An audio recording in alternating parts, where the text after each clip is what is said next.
Josian, Daniel, por favor, y Josian, carnicero. Han sacado la esencia aquí. Jean, tu veux venir déjà poser quelques questions? Viens par ici. Voilà. Jean Grosset, s'il vous plaît, directeur de l'Observatoire.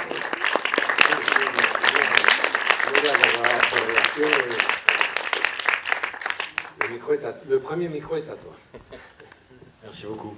Bonsoir à toutes et à tous et bonsoir à vous aussi. Bon, c'est un saut un peu brutal dans le monde du travail, enfin un monde du travail particulier. Alors, il y a quelques éléments communs. Tous ces salariés, ces femmes et ces hommes ont tous connu un moment difficile, produit de la crise. Le chômage en Espagne est très fort et produit de la crise. Ça pose il y a plusieurs questions posées là-dedans.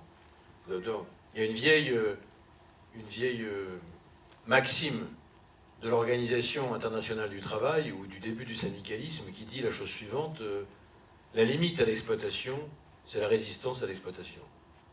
Et ce qu'on voit dans ce film, c'est que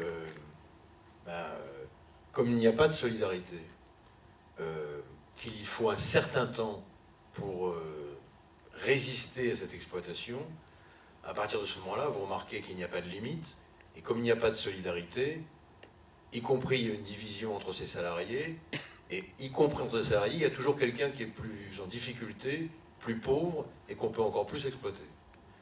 Donc, autre chose après, alors là, qui est une... Attends, parce que je vais traduire déjà. D'accord. Je vais la traduire peut-être. Non, c'est pour eux. Non, parce que tout le monde ici comprend, mais... Attends, uno más que otros. Bueno, lo que está diciendo Jean es que le parece un asalto bestial al mundo del trabajo, ¿no? Lo que planteáis aquí. Tienen todos en común que han vivido momentos difíciles y son producto de la crisis. Hay una máxima de la OIT, de la Organización Internacional del Trabajo, que dice que el límite de la explotación lo marca la resistencia a la explotación. Entonces aquí, cuando no hay solidaridad, pues requiere cierto tiempo para que esta resistencia se ponga en marcha, pero si no, no hay límites, ¿no? Incluso está muy bien visto aquí, lo habréis comprobado, que incluso entre los asalariados hay niveles, ¿no? Hay gente que es más frágil, que es más débil que los otros y lo paga, ¿no?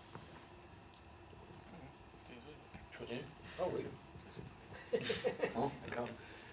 Il y a une autre chose aussi, puisque c'est un film espagnol, alors c'est vrai que ce sont beaucoup de petites entreprises, il y a peu de grandes entreprises, ça serait l'artisanat en France ou les TPE, mais les syndicats espagnols sont très forts, comparés aux Français.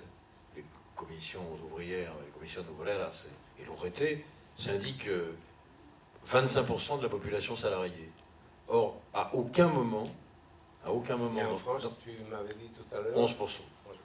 À aucun moment, on ne fait allusion aux syndicats. Et au contraire, ces salariés sont tout seuls. Dernière chose, il y a quand même des réflexes quand la couturière, d'un seul coup, dit c'est fini, la huelga, quand c'est fini, c'est fini. Et c'est toujours la même chose. À un moment donné, on peut pressurer les gens jusqu'à un certain point, jusqu'au moment où ça casse. Mais ça peut mettre un certain temps à casser. Donc voilà. Par ailleurs, le choix qui est fait... En Espagne, il souligne qu'il y a plus de petites entreprises... Soy como Julio Feo ayer. ¿Estabais cuando Julio Feo? Que no sabía si hablaba en francés. Me ha contagiado, es genético. Bueno, que en España hay más pequeñas empresas que seguramente que en Francia. Y en cambio el movimiento sindical en España es mucho más fuerte que el movimiento sindical en Francia, curiosamente. Dice él que entre comisiones obreras, UGT y demás, pues suman un 25% de personas sindicadas, cuando ese porcentaje en Francia es del 11% nada más. En ningún momento aquí en la película, es una observación que hace, se menciona a los sindicatos. Ellos están extremadamente solos. Y luego habla del caso de la costurera que se puede ver cuando dice que hasta aquí hemos llegado, cuando dice basta, es basta. Entonces se puede apretar mucho y llega un momento en que siempre revienta. Il y a un autre sujet qui est porté. Il y a un autre sujet qui est porté très fortement, c'est ce qu'on appelle le sens du travail, ou à quoi ça sert de travailler, quel est l'objet de mon travail. Si on est positif, on appelle ça le bien-être au travail. Si on est moins positif, on dit la santé au travail. Et c'est profond. Alors la caricature, c'est de casser un mur, de monter un mur qu'on détruit. Le fait que c'est un problème que tout le monde peut se poser. À quoi ça... Alors, ça a été posé à l'aube de l'industrialisation, mais c'est encore posé maintenant. À quoi sert le travail que je fais? Mais malgré tout, dans les interventions, chacune ou chacun dit qu'il y a même un travail basique est utile, et chacun cherche à se réaliser dans son travail. Alors le choix qui est fait par le fait de mettre ces salariés en spectacle sur des travaux qui de fait ne servent à rien est un choix extrêmement dur. C'est-à-dire leur travail ne sert à rien, c'est totalement absurde, et en plus on les livre en pâture à un public qui par ailleurs leur jette des immondices sur la tête. Donc on a atteint quand même le summum de la dégradation. Et dernière chose aussi qui revient, je reviendrai après sur le problème de la dignité. La dignidad. Vamos a ver. Otro tema que abordáis aquí es el sentido del trabajo, lo que puede ser, qué objeto tiene trabajar. Algunos, los optimistas, le llamarán el bienestar en el trabajo, y otros, menos poéticos, le dirán pues la cuestión de salud, ¿no? de que te juegas la salud trabajando. Todo esto lo llevas al extremo con esa pared, ese muro que se construye y se derriba, que en el fondo te preguntas para qué sirve, ¿no? O sea, entonces, la gente, a pesar de tener unos trabajos modestos y todo lo que se quiera, se realizan por el hecho mismo de trabajar.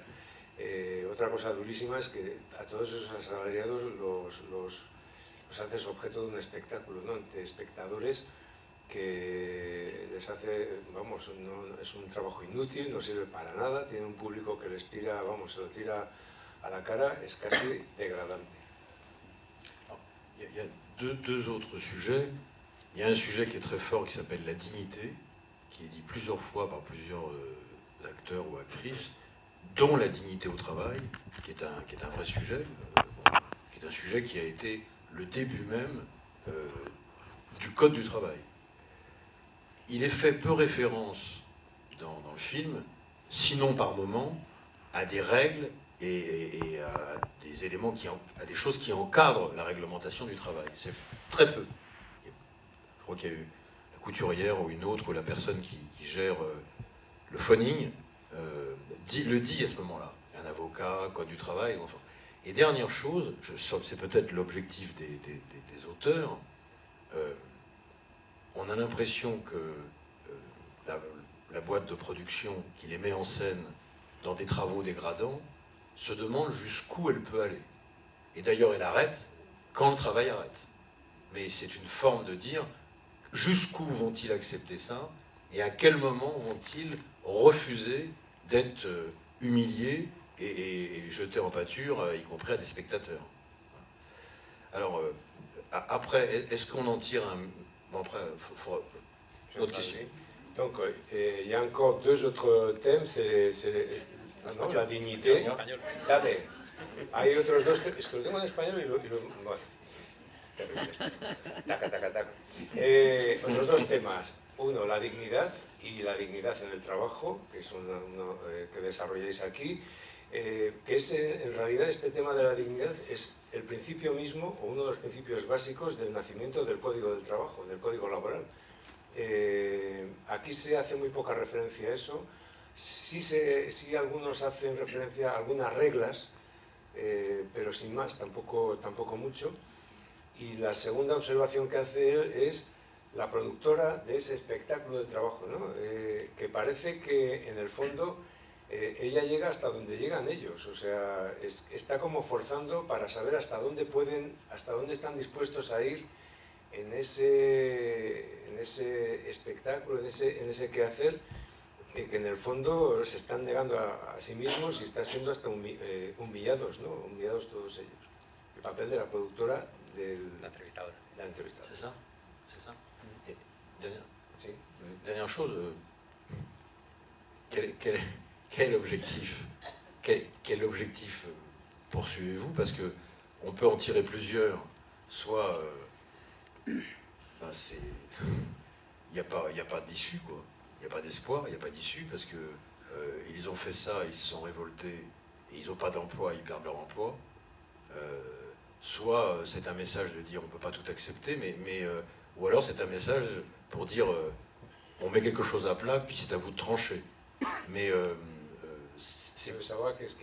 pourquoi? Parce que cette conclusion, il y a l'arrêt de travail, en plus vous avez des fous furieux qui viennent taper sur les gens, qui nous font penser à des drôles de personnages qui existent actuellement d'ailleurs. Mais après, ça incite à quoi? À réfléchir certainement, mais après. Y se pregunta finalmente cuál es el objetivo de la película, ¿no? Cuál es el fin de la película, porque dice que en el fondo es una situación que al final parece que no hay salida, ¿no? No hay esperanza, pierden su trabajo, después de una revuelta los corren a palos, entonces que es simplemente una reflexión para poner todo a cero y volver a empezar a reflexionar. Le gustaría que... Bueno, muchas cosas. Solo para empezar, para... Sí. Bueno, por empezar por el final, yo creo que yo pienso así. Yo creo que el arte está para hacer preguntas, ¿no? Más que para dar respuestas a ciertas preguntas. Y yo creo que en este caso lo que no pretende ni el autor de la novela, que está basado en una novela, ni el guión, es dar respuestas a las cantidades de preguntas que puede plantear la historia, sino a preguntar más sobre ello. Bueno, si volvamos por partes o... Si quieres, ¿Sí? esto, ¿no? Sí, no, voy a traduzco siempre. Ahora va en francés. Poneros un poquito más en la José indique que le rôle de l'art doit poser des questions, pas forcément trouver des réponses. C'est le cas aussi du romancier, le roman, et c'est le cas, bien entendu, du scénario. Et il ne cherche pas à trouver des réponses, mais peut-être à poser encore plus, qu'on se questionne encore davantage. Voilà. Sí, y en último caso, esto es una película que se va a compartir con un público, y lo que pretende es, de alguna manera, generar, interferir, ¿no? Y generar un diálogo y trasladar las preguntas al propio espectador, ¿no? De alguna manera. Con respecto a lo... Entonces, le film, il va être partagé avec vous en tant que public. Et ce qu'il cherche aussi, c'est de générer, on dit, un dialogue avec vous. Et quelque part, vous envoyez ces questions que tu posais, vous les renvoyez. C'est des questions qu'il espère que vous allez vous poser aussi. Sí, de hecho, en la película no termina igual que termina la novela. No finaliza igual, y eso es un punto de vista que le ha dado aquí David, perdóname, que adelante. Precisamente yo creo que también es en esa línea no de ser catastrofista, sino de parar ahí, de poner la cuestión oscura y plantar una pregunta. ¿Cómo me llega a mí esto? ¿Hacemos algo con esto? ¿No hacemos? La pretensión no es trasladar una realidad a una pantalla, sino más trasladar una pregunta, ¿no? No quiero insistir en esto, pero creo que queda claro. De fait, le film il se termine de manière différente au livre, au livre de base. Et justement pour éviter une fin trop catastrophiste. Et il dit oui, il préfère que ça s'arrête net avec la question, bon, qu'est-ce qu'on fait avec tout ça maintenant nous? Qu'est-ce que nous faisons? Il insiste sur le fait qu'il ne s'agissait pas de transporter une réalité à l'écran. Non, pardon, de vous transmettre une réalité, mais de vous transmettre quelque chose que vous voyez à l'écran et vous voir si vous l'appropriez. Y bueno, y la película tampoco está situada en ni en ningún tiempo ni en ningún espacio en concreto, que tampoco es una realidad en España. Digo porque, bueno, antes también hemos comentado lo de el apoyo sindical, de los sindicatos que pueda haber o no, y esa parte no aparece aquí. Eso ya es un punto de vista mío, una opinión mía. Yo creo que evidentemente los profesionales, los trabajadores que están ahí están solos. Yo creo que lo que de intentar poner alguna realidad lo que intenta es situar al ser humano ante lo que está sucediendo alrededor suyo, ¿no? Cómo se siente el individuo ante todo esto, ¿no? Et le film n'a pas de coordonnées temps ni espace non plus, il n'est pas situé en Espagne et c'est fait exprès. En effet, il n'y a pas les syndicats, mais les personnages sont tout seuls. Mais finalement, il s'agissait plutôt de placer l'être humain, un être humain seul, et par rapport à tout ce qui se passe autour de lui. Voilà, c'était une réflexion plus personnelle, ¿no? Sí, una réflexion más personal, más personalizada. Bueno, ya, he hablado mucho. Ya falta poco. No, está bien. Bueno, por añadir algo a esto último que comentaba José, también mi opinión personal, ¿no? Pero respecto a los sindicatos, yo creo que es distinto el hecho de que haya un 25% de gente afiliada a que realmente haya un peso en lo social de los sindicatos, ¿no? En España. En cuanto a que... Sí, porque no se ve. Tanta Vale. luz. No, le comentaba José María que respecto a los sindicatos, lo del 25% que comentábamos por aquí, yo creo que no corresponde con la realidad social, ¿no? Que al final una cosa es que haya tanta gente afiliada, pero realmente creo que hay una distancia, hay un muro entre la clase obrera y los sindicatos a día de hoy, porque... No, sigue. Sí, no, porque pienso que sea verdad o no, yo creo que es verdad, pero han estado en los últimos tiempos más cerca de la élite, de los... Bueno, en el fondo más cerca de la patronal, ¿no? que de la propia clase obrera. Y a la hora de negociar, de cualquier cosa, entonces eso ha hecho que se haya generado como un pesimismo, una desconfianza, y creo que eso al final corresponde a esto, que la gente no confía demasiado en los sindicatos, y por esto no hacíamos alusión en la película, porque creo que en la realidad, si hubiera pasado esto, ¿no? Ya fuera en España o probablemente en otros países similares, pues tampoco se hubiera aludido, ¿no? A los sindicatos pues por esta cuestión. Il revient sur ce pourcentage que tu disais, 25% des gens affiliés au syndicat. Il dit qu'il considère que dans la réalité, ça ne correspond pas à la réalité sociale, qu'actuellement, il y a comme une sorte de distance qui s'est créée entre les ouvriers et les syndicats, et que nombreux sont ceux qui considèrent que les syndicats sont plus près de l'élite ou même des patrons, parce qu'il y a eu des négociations, et tu le sais, c'est très dur et tout, et plus proche d'eux que de la classe ouvrière. Et ça a pu générer justement une sorte de pessimisme, de méfiance de la classe travailleuse par rapport aux syndicats, en Espagne en tout cas. Y de hecho, esta película, bueno, habría que hablar de lo que le ha interesado a los sindicatos.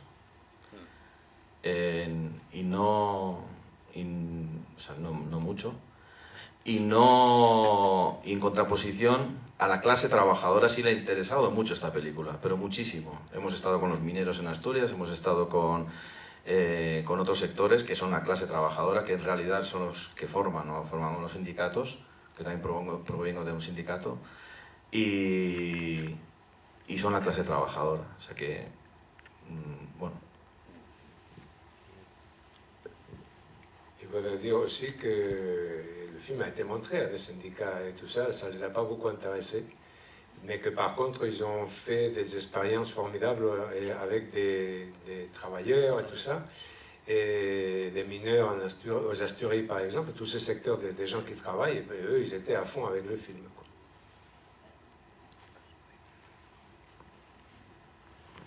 Bonsoir, je suis bouleversée et enchantée de ce film. C'est pas étonnant que je suis une syndicaliste, toute ma vie j'ai été syndicaliste, mais les 4 dernières années de ma vie professionnelle, j'ai démissionné de tous mes mandats. Et je pense que ce film, c'est pas étonnant qu'il plaise aux travailleurs et pas aux syndicats pour les raisons que vous avez dites. En France, c'est pareil. On a vu comment tous les grands dirigeants de j'étais à la CGT, de la CGT à la CFDT, en passant par le dernier FO, comment tous les secrétaires généraux trouvent ensuite des postes dans des administrations, des grosses institutions, et trahissent. Et on trahit d'abord, pour avoir ces postes, la classe ouvrière. Alors, moi je trouve magnifique votre film. J'aimerais savoir comment finit la nouvelle. C'est pas un hasard que la couturière soit la première qui se met en grève, parce qu'elle a fait l'expérience de la coopérative. Et les coopératives en France aussi, quand elles commencent à marcher, on enlève les clients, parce qu'on ne veut pas de ce secteur-là, parce qu'il va contre le salariat. Le public, moi ça m'a rappelé, je suis intermittente, je travaillais à France Culture, à la télé, j'ai fait un film aussi, et du théâtre. Quand il y a eu les grandes grèves des intermittents, je me tourne vers mon camarade, j'étais à Avignon.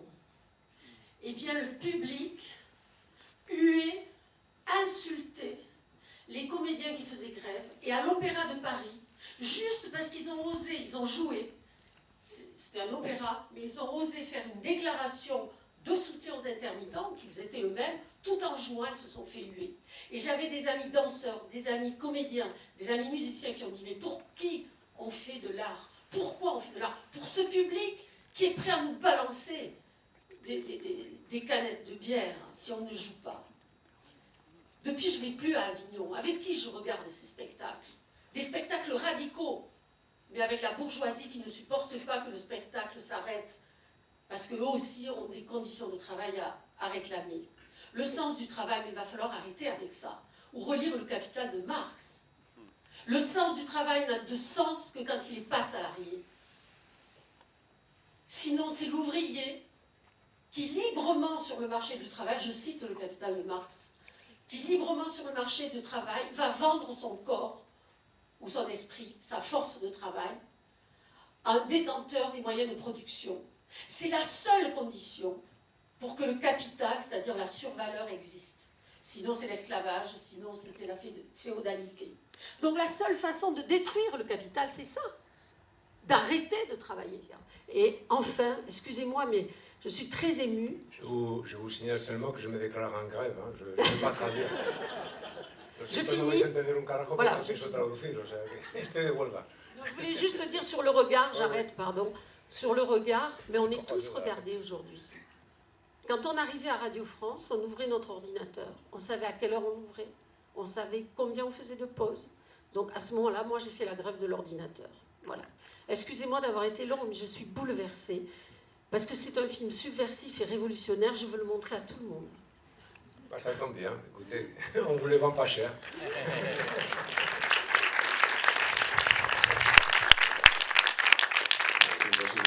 Que traduzca esto, pero voy a intentar subtitularlo, o sea, rápidamente. Si quieres abreviar si había una pregunta. Sí, no, preguntando, no sé si había.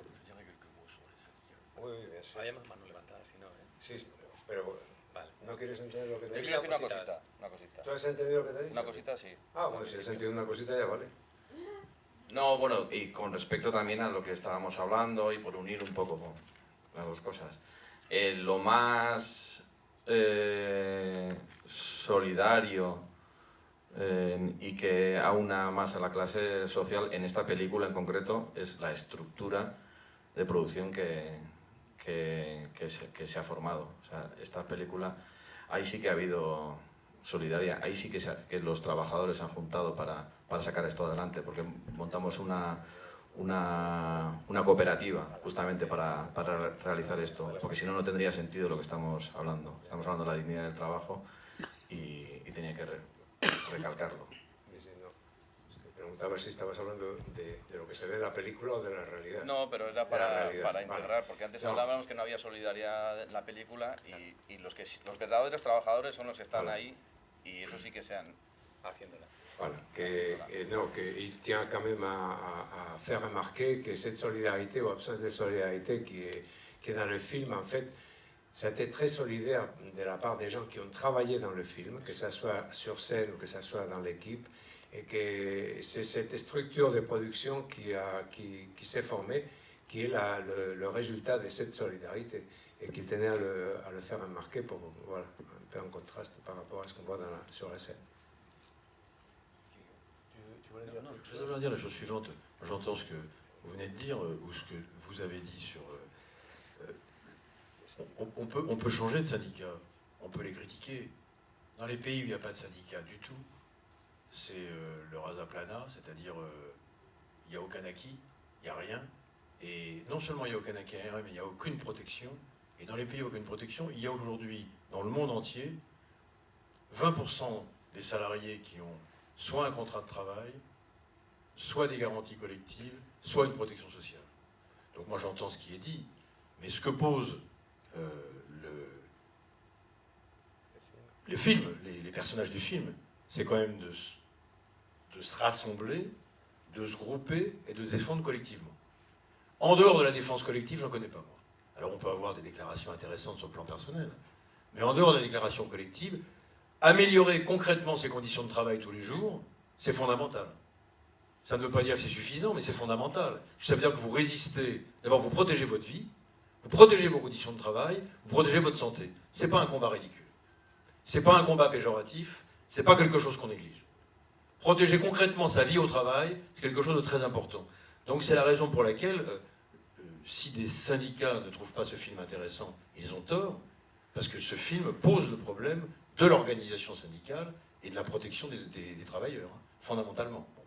Mais ça ne m'étonne pas. Je fais une petite allusion à un autre film qui est sorti dernièrement, que je vous conseille de voir, qui est un film italien qui s'appelle Siete Minuti, qui est un collectif, Siete Minuti, qui est un collectif de 11 femmes, une entreprise de textile rachetée par des Français, et qui vont résister sur les nouvelles conditions de travail qu'on veut leur imposer, qui ressemblent étrangement à ça dans les débats entre les gens sur leurs conditions de travail, et qui à la fin décident de ne pas bouger une pause seulement de 5 minutes. Mais ça pose immédiatement le problème d'être groupé, de se défendre collectivement. Il n'y a pas de raccourci là-dessus. Alors on peut contester telle ou telle organisation. De toute façon, il faudra en trouver une.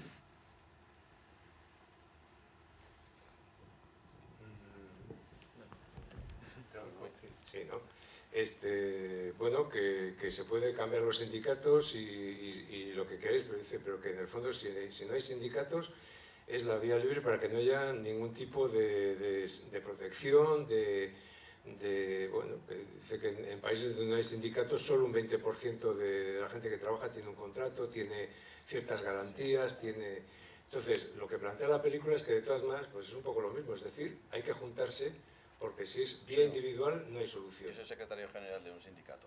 ¿Eres o eras? He sido 4 años. O sea que Il a été 4 ans y... secrétaire général d'un syndicat, donc il sait de quoi on parle. No, entonces le puedes llamar sindicato, le puedes llamar de otra manera, pero que la solución tiene que ser colectiva y que mejorar las condiciones diarias del trabajo a nivel de salud, de vida laboral, que no es ninguna broma, o sea, eso es fundamental.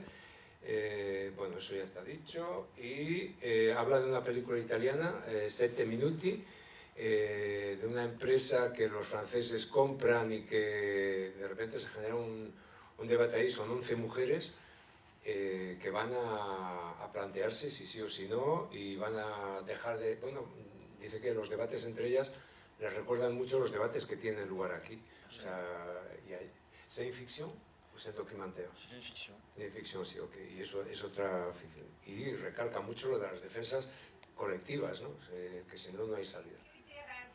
Oui, pardon. Est-ce que le film a été montré ailleurs qu'en Voilà. Espagne? ha visto que habéis hecho 40 festivales con la película, quiere saber si se ha estrenado en España, si se ha enseñado en España, cuáles han sido las reacciones y cuáles han sido las reacciones en otros lugares. Pues como decía José, ¿no? Antes, una cosa es, en este caso lo decías por el tema de los sindicatos, ¿no?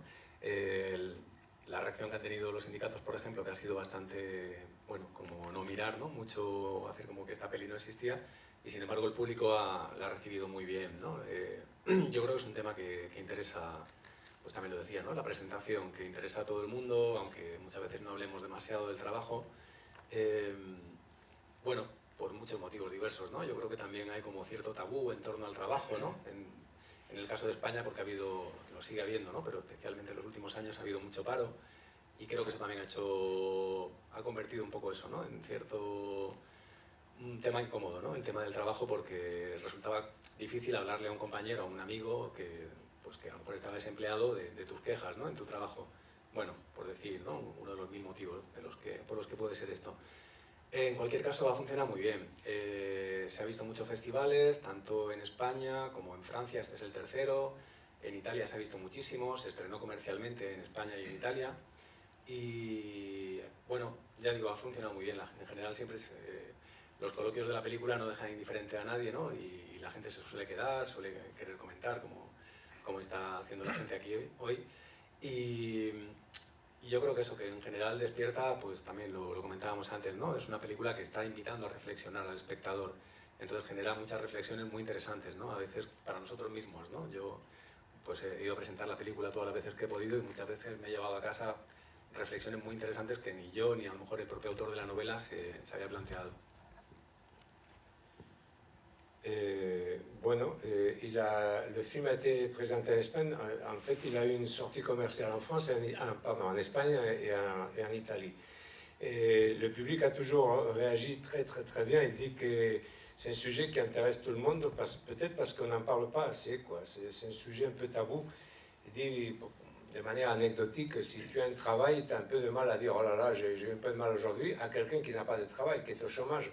Donc, le chômage étant si haut en Espagne, c'est un sujet dont on ne parle pas beaucoup. Il a fait beaucoup de festivals, unas 40, ¿verdad? Festivales, une quarantaine de festivals, et il a pu constater que les débats comme celui que nous avons en ce moment ne laissent jamais indifférent. Pues, bueno, la diferencia en primer lugar... Lo azul. Azul, ¿no? Sí, porque... Ha empezado él para atrás. Sí, va todo para atrás, para atrás. La diferencia entre la novela y la película principalmente es un poco la forma de... Entre la novela, perdón, sí. La novela. Sí, sí. Es un poco la forma de narrarlo, ¿no? La historia que tiene en este caso Isaac o yo en la película o a través del guión, ¿no? Con mi compañero Dani. Entonces, la novela tiende mucho al ensayo. La trama es la misma, la esencia es la misma, pero tiene un formato bastante... pues que de alguna manera son un poco reflexiones del autor, ¿no? En torno al trabajo, a través de la voz de los personajes, que a la vez está estructurada la novela por personajes, ¿no? Valga la redundancia. Está cada capítulo, empieza con el albañil, luego pasa, me parece que era a la operaria de la cadena de montaje, luego creo que pasaba al carnicero, va saltando de un personaje a otro y narrando, digamos, la trama desde el punto de vista de ese personaje, y la trama sigue avanzando, pero eso, como a través de esas reflexiones que tiene en ese momento, las sensaciones, los pensamientos, ¿no? Que tiene cada personaje. Y claro, ahí aprovecha para meter un poco esa voz, en el fondo, el propio autor. La película pues la intentamos hacer como mucho más coral, más equilibrada, ¿no? En cuanto al peso de los personajes también. Y bueno, tiene un formato distinto, pero la esencia, lo que está contándose es lo mismo. Y sí que es verdad que eso, que el final es distinto. En la novela podríamos decir que el clímax, bueno, no sé si quieres... ¿sí? El clímax, que es, bueno, cuando está así, el momento álgido de la película, sería un poco cuando descubren que el informático es el que les está espiando, y entonces sufren esta confrontación, esta decepción, y a partir de ahí se da como una especie de desvanecimiento, ¿no? Empiezan como a faltar al trabajo, al día siguiente me parece que la teleoperadora ya no va, unos días más tarde deja de ir otro, y otro, y otro, hasta que se quedan solo el carnicero y el mozo y el mecánico, me parece que son. Y hay un momento en el que se dan cuenta que ni siquiera tienen público, ¿no? Que ya han llegado a un extremo en el que se han quedado incluso sin público, ¿no? Es como que ya esto ya no tiene ningún sentido, ¿no? Si no lo tenía al principio, ahora menos. Y bueno, es una manera, a mí me gusta muchísimo, en la novela lo he resumido mucho y no tiene lógicamente la gracia de la novela, pero claro, no lo veía cinematográfico. Entonces pensamos que a la hora de traducir eso a una película nos parecía más interesante eso, tener un clímax donde sí que estuvieran rozando en algún momento el éxito, ¿no? Donde tienen este conato de huelga, improvisado, desorganizado, desde la propia desunión de los trabajadores, y que, bueno, pues al final no se da bien porque lógicamente no tiene unos buenos mimbres, ¿no? No está bien construida esa huelga, pero que tuviéramos como esa emoción, ¿no? Como espectadores, de pensar que en un momento dado podrían tener alguna esperanza que inevitablemente no la tienen. Y bueno, yo lo resumo eso, ¿no? Como que la novela acaba por implosión y la película un poco por explosión, ¿no? Y también dándole un peso a los espectadores, ¿no? Que me parecía interesante darle como toda esta parte, la parte del desenfreno final, ¿no? Este peso que tienen ellos como reaccionando a lo que están viendo, pues me parecía interesante incorporar también esta parte. C'est notamment la manière de... Enfin, le fond est le même, hein, entre le livre et le film. Mais c'est plutôt la manière de le raconter qui change. Et le roman tend beaucoup à l'essai. Il y a beaucoup de réflexions qui sont faites par l'auteur et qui met dans la bouche des différents personnages des pensées, comment dire, le livre et les chapitres du livre et ses personnages. Quant à la fin, le livre, le climax arrivait au moment où l'informaticien, on découvre qu'il est en train qu'il est l'espion, et les autres commencent à manquer au travail peu à peu, un par un. Et ensuite, à la fin, il ne reste que 3, lui, 2 autres. Et même, il n'y a plus de public, donc il n'y a plus d'essence, il n'y a rien.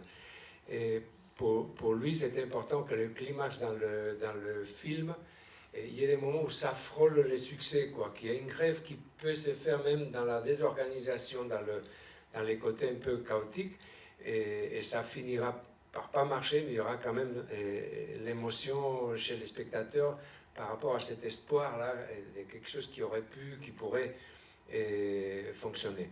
Il dit que le livre se termine dans l'implosion et le film dans l'explosion. C'est peut-être la différence entre les deux, avec un poids qu'il a voulu donner au spectateur et avec tous les côtés que vous avez vus,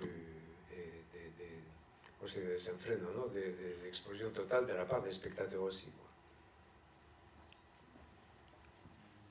Me ha chocado mucho las entrevistas de trabajo, o sea, lo que es la parte de selección de personal, ¿no? De cómo uno mismo ya empieza como a aceptar lo inaceptable, ¿no? Básicamente eso, hemos ido tomando distintas decisiones que tienen que ver pues con el poquito dinero con el que se ha hecho la película, que se ha hecho con crowdfunding, con dinero privado que han puesto gente que salió en los créditos, con algunos préstamos y demás.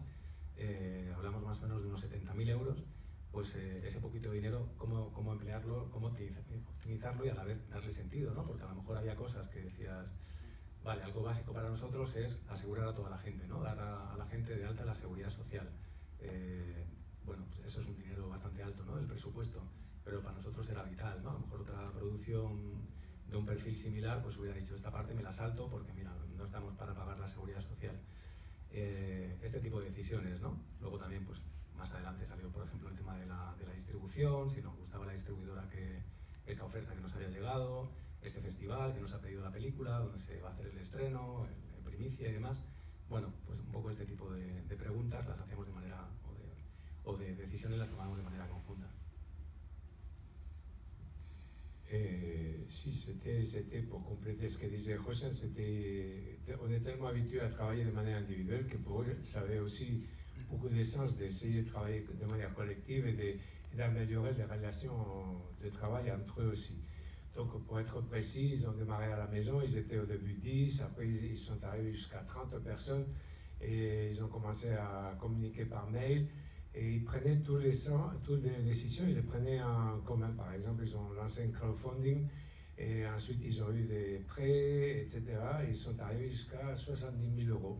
C'est avec ça qu'ils ont fait le film, mais il fallait aussi décider ensemble comment est-ce qu'on utilisait cet argent. Et par exemple, ils ont pris la décision qu'il fallait quand même assurer et tous les gens qui participaient Dans d'autres productions de ce gabarit-là, les gens auraient dit, écoute, chacun pour soi, et non, pour eux c'était vital. Ensuite, est-ce que la boîte de distribution qui nous a fait une proposition, on était d'accord ou pas, les propositions qu'on nous faisait pour les salles, les festivals, tout a été décidé de manière collective. ¿Y en tu caso? Y voy a coger el micro, aprovecho que pasa por aquí, para decir que la prueba de que había que hacerlo así, de esta manera, Pan Cooperativa, es que hemos estado en 40 festivales y estamos aquí. Si no, no hubiéramos estado aquí, yo lo tengo clarísimo. Sobre todo por la libertad que nos ha dado a la hora de hacer la película, de montarla, de distribuirla y todo eso. Sobre todo la palabra es libertad. Le film n'aurait pas été fait.